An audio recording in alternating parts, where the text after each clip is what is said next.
I'm Beverly Moriarty. I am a Dorothea Dix nurse. I am also the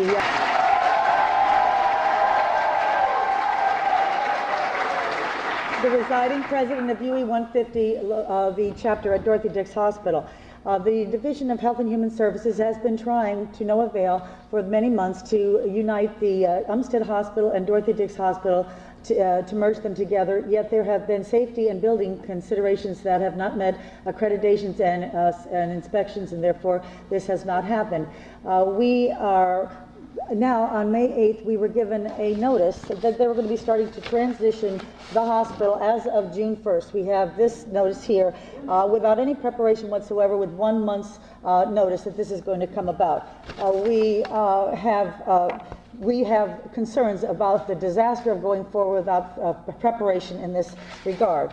We believe that this is urgent, that we have a Workers' Bill of Rights, because a Workers' Bill of Rights is a patient's bill of our workers who are adequately and are adequately prepared to give quality care. The patients obviously are much better off for that. We believe we deserve more respect. When we went to call the governor's office to inform him of our concerns about the transition to this hospital in such a urgent manner, as though it had to be done overnight, we were met with a rather rude response in many occasions and often hung up on. All we were trying to bring to their attention was that we felt that there were too many transitions that were expected to be happening at one time. Remember, we've got a $120 million hospital here. We wanted to go forward safely, and we wanted to have it be successful, but at the point where we're bringing forward our patients, this is the point we must move forward with the greatest of caution.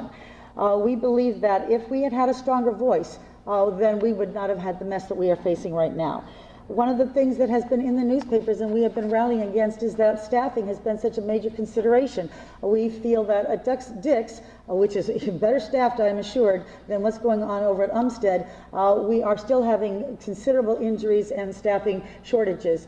So now when we look forward, I thought I had a paper here showing that the projections for the staffing at John Umstead is considerably less than the staffing that we would have at Dorothea Dix, creating a greater problem for our safety and certainly lack of being able to deliver proper treatment to our patients. So those are the things that we're looking at, because even with the people who are saying that they're going to go forward from Dorothea Dix to ensure that they have a job, they have now had their orientation at this hospital, and after seeing the hospital and the full orientation of 2 hours to walk through the hospital to learn all of the policies.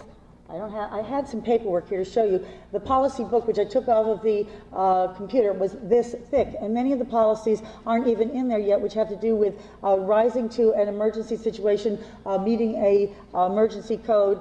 They aren't even there in the policy as we speak. And they're asking for staff who don't even have access to computers to download these things or to look at the computers when there's no time for them to be doing something like that. But we're seeing that you're asking patients, we're asking staff traveling longer distances to go into a hospital that no one, neither Umstead or Dorothea Dix, has stepped into before, to have had a 2-hour orientation. We hardly know how to open the door and get through the hospital, to find our units, to know where we're going to be working.